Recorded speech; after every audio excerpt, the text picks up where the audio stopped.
Students, let's see about what's given in the textbook so that you can have a reference of that too, of the same point, force acting on current carrying conductor in a magnetic field.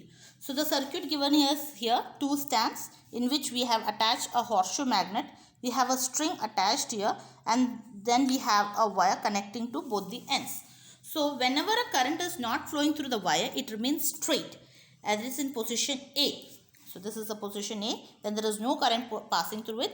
There is no change in the position of the straight wire. That is, the wire will remain straight without any movement. When the current flows from top to bottom, the wire bends and comes in position C. So this is what they have shown, that when the current is passing from point A to point B, the wire is being bending and as shown in position C.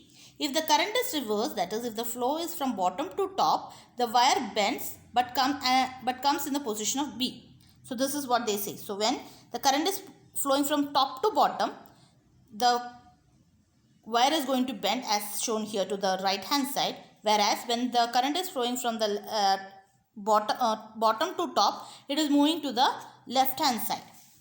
This means the direction of force on the wire is perpendicular to both the magnetic field and the direction of the current. So the force acting is perpendicular to both the magnetic field and the direction of the current. Here the direction of the magnetic field is from north to south. In this experiment, it is noted that whenever current flows through a conductor in the presence of magnetic field, a force is exerted on the conductor.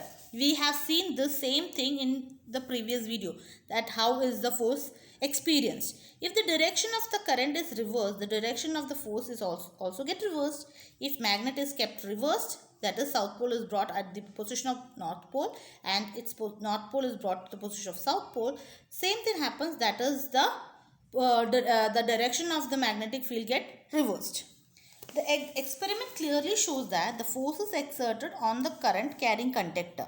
The direction of this force depends on both the direction of the current and the direction of the magnetic field. This diagram and the diagram which I showed in the earlier things, only difference is this is an attached one. So this conductor is not moving to the LHS or RHS. Instead, it is showing a bend towards the LHS or towards the RHS. The direction of it change as soon as you change the position of the battery or when you change the north and south pole. So from your textbook also it is clearly said that the direction of the force which is acting on the conductor depends on the magnetic field, direction of the magnetic field and the direction of the current, and the magnitude also depends on the current and the magnetic field.